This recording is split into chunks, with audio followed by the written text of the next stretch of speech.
Computers make no sense. Throw some metal in a box and boom. What the heck is going on here? Inside your PC is a central processing unit or CPU. It's basically just a piece of silicon with billions of microscopic switches called transistors. Depending on the flow of electricity, they can be on or off, kind of like a light bulb, which gives us two states, 1 and 0. The value at one of these switches is called a bit. One bit by itself doesn't really do much, but put them together and a group of 8 bits is called a byte and can have 256 different combinations of zeros and ones. Congratulations! We can now store information by counting in a system called binary. Every bit represents a power of 2, 1 meaning the power is included and 0 meaning it's not. So this number has 1 times 64, 1 times 4, and 1 times 1, which adds up to 69. This is nice, but for humans, hexadecimal is even better. It's often denoted by this 0x and is simply a more readable format than binary. 4 binary bits can take any value from 0 to 15. Hexadecimal uses 0 to 9 and A to F to represent those values, so a group of 4 bits can be replaced by one hexadecimal digit. Okay, now that we can store numbers, we just need the computers to actually, do something with them. Using transistors, you can make logic gates, which are electronic circuits that encapsulate logical statements. You can think of it as a light bulb with 2 switches, where the light only turns on under certain conditions, for example, only if A and B are on. By combining logic gates in a clever way, you can build circuits that perform calculations according to Boolean Algebra, which is a system formalizing mathematical operations in binary. But even though computers understand zeros and ones, for humans it's not really all that useful. So, using a character encoding like ASCII, we can assign a binary number to each character. When you type in A on your keyboard, it gets translated into this binary code, and as soon as the computer sees this, it says, "Ah yes, that is a capital A," and slaps it on the screen. How these devices fit together is handled by an operating system kernel like Windows, Linux, or Mac, which sits between computer hardware and applications and manages how they all work together, for example with device drivers. Input devices allow you to give the computer instructions with the press of a button, but at the lowest level, computers only understand instructions in machine code, which is binary code telling the CPU what to do and which data to use. When it comes to following these instructions, the CPU is kind of like a genius, just with the memory of a demented goldfish. It can handle any instructions, but it cannot store any data, so it's only really useful with random access memory or RAM. You can imagine it like a grid, where every box can hold 1 byte of information, which can be data or instructions, and has an address so the CPU can access it in 4 steps. Fetch from memory, decode instructions and data, and finally execute and store the result. This is one machine cycle. Since a program is basically just a list of instructions in memory, to run it, the CPU executes them one by one in machine cycles until it's complete. Oh yeah, did I mention that this happens really fast? Modern CPUs can do billions of cycles every second, which are coordinated and synchronized by a clock generator. The speed of this clock is measured in gigahertz, and people often overclock their CPUs to improve performance, which is nice but might just set your PC on fire. What's even crazier though is that a CPU has multiple cores, which can all execute different instructions in parallel, so at the same time. Each core can also be split into multiple threads, which allows every single core to handle multiple instructions concurrently, so switch between them really quickly.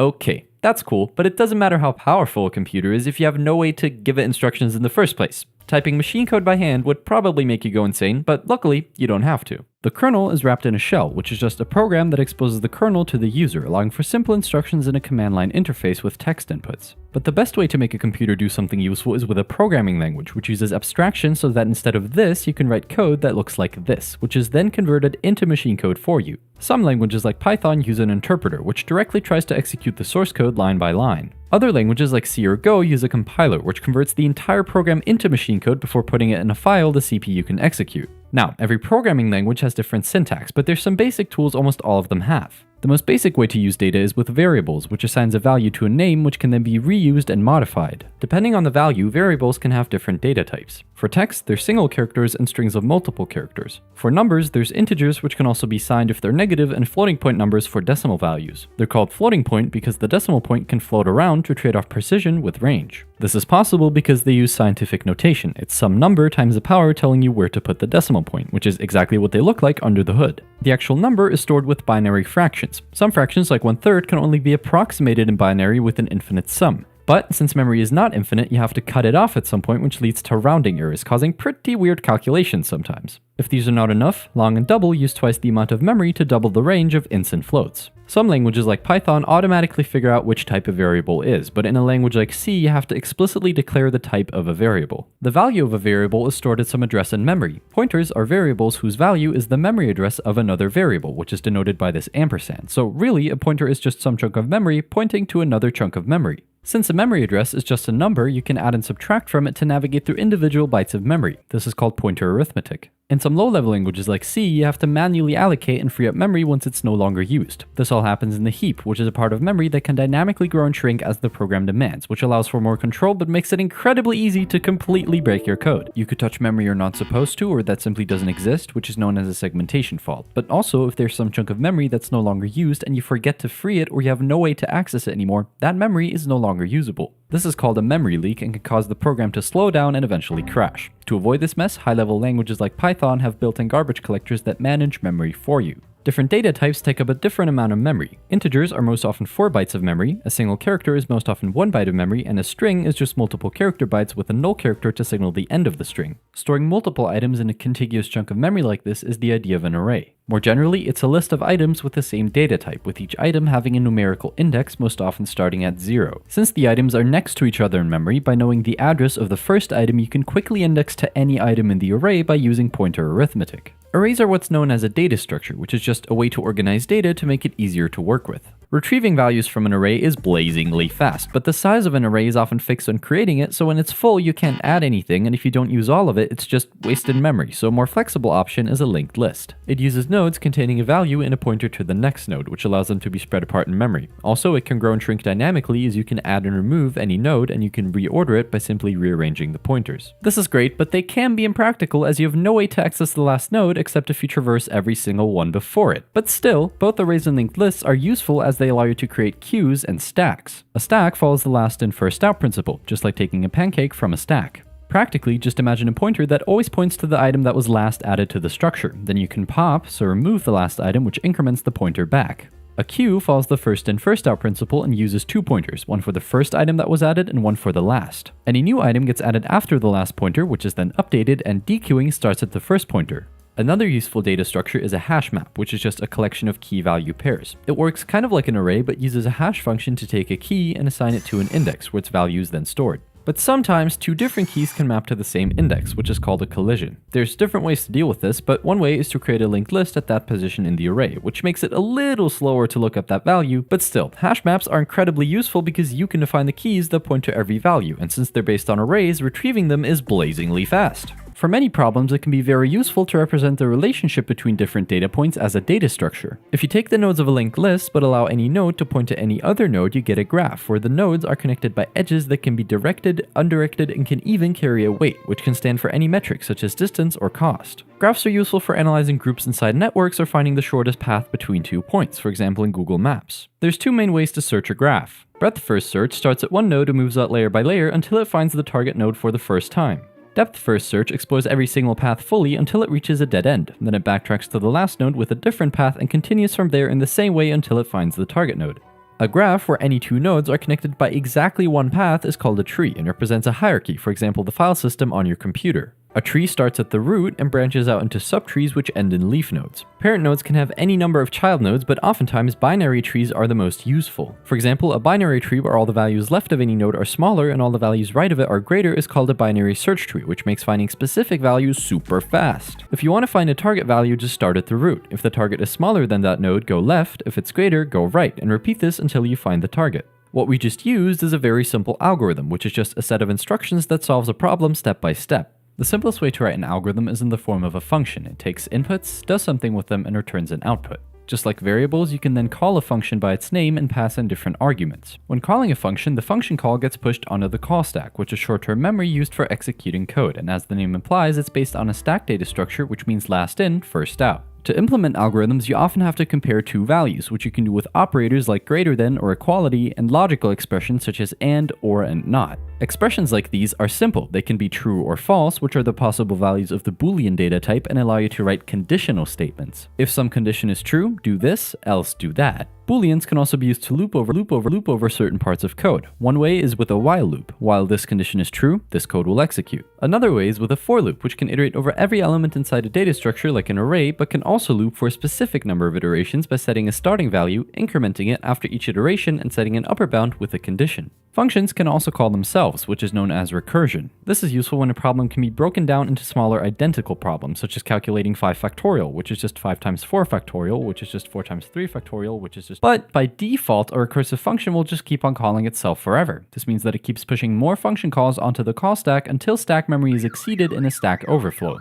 That's not optimal. To stop this, you have to add a base condition to a recursive function which defines when to stop. Only then will the function calls be executed without crashing your PC. Recursion is cool, but it can be pretty expensive time and space-wise. So, to minimize the amount of computations needed, past results can be saved in a cache, so if they come up again, the computer doesn't have to recompute them from scratch. This is called memoization. Speaking of performance, to judge how good an algorithm is, you can look at time and space complexity, so how much time or space is required to run it. This is measured in big O notation, which describes the relationship between growth of input size and number of operations needed to execute the algorithm. For example, adding 1 to every number inside an array is O of n, because the number of operations increases in a linear way as the array grows. What's relevant is not the exact number of operations, but rather the trend as the input size goes to infinity. You see, something like n factorial grows way faster than any linear function ever could, so as long as the time complexity is some kind of linear relation, it's simplified down to O of n, and the same thing goes for any other group. When writing an algorithm, there's always different approaches. A brute force approach would be to simply check every item until we find a target in a list, but if you want your program to run faster than a garden snail, you need a more sophisticated approach like divide and conquer. For example, in binary search, you repeatedly check the middle element to see on which side the target is and keep searching in that half until you find it.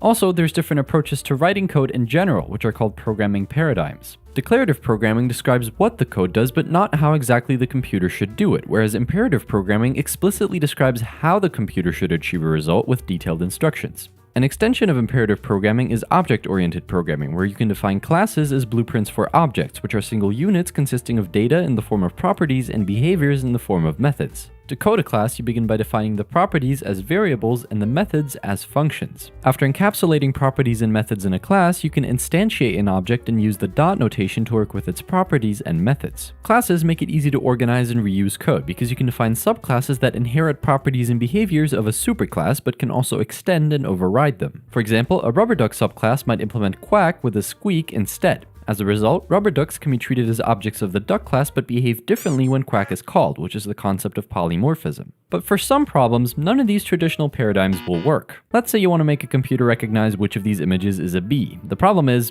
you can't really describe what a bee looks like with code. This is where machine learning comes in, aka teaching a computer to do a task without explicitly programming it to do that task. First, you need a lot of data, which you can split into training data and test data. Next, you choose an algorithm that can change its parameters over time. For example, a neural network where the weights can be updated to achieve a different result. By feeding lots and lots of training data into this algorithm, you can build a model whose accuracy you can then check with the test data. If it's not quite right, the model can improve over time by comparing the output to what it should have been, capturing the difference in an error function and tweaking its parameters to minimize the difference. But no matter how futuristic, bleeding edge, blazingly fast, and optimized it is, if you want people to actually use the application you wrote, you should probably know about the internet. It's a network of computers from all around the globe connected by wires. Like, literally, the internet is just a bunch of thick cables that run at the bottom of the ocean along with facilities like internet service providers that connect you to your destination.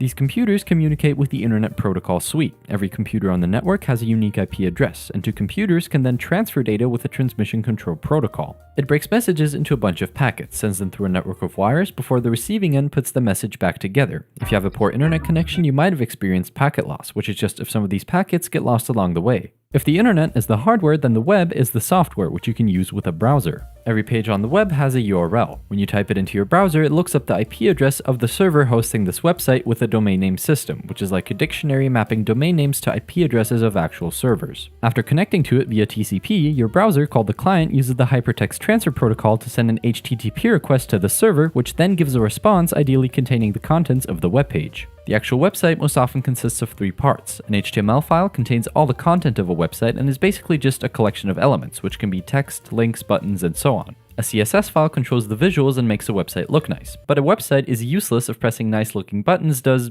nothing, so a language like JavaScript adds functionality. But sometimes things can go wrong. With every HTTP response comes a response code, which carries information about the status of the response. For example, 200 means OK, and anything starting with 4 is an error, the most famous one being 404, page not found. HTTP requests can carry different methods, for example get, post, put, and delete, so retrieve, add, update, and delete information. These are often used by application programming interfaces, which connect to applications and allow them to interact with each other, for example store and retrieve data from a database. The most common type of database is a relational database, which uses tables to store data. Columns of a table contain different attributes, and rows represent individual data points. Also, each table has one unique attribute called the primary key. A foreign key is the primary key of another table, establishing a relationship between the two. In this case, each book is connected to an author. With a language like SQL, you can write statements to work with data from these tables. You could look up the titles and authors of all books whose title starts with an H, but for that we have to join the authors table with the books table on the matching key to combine two attributes from different tables into one, giving us this output.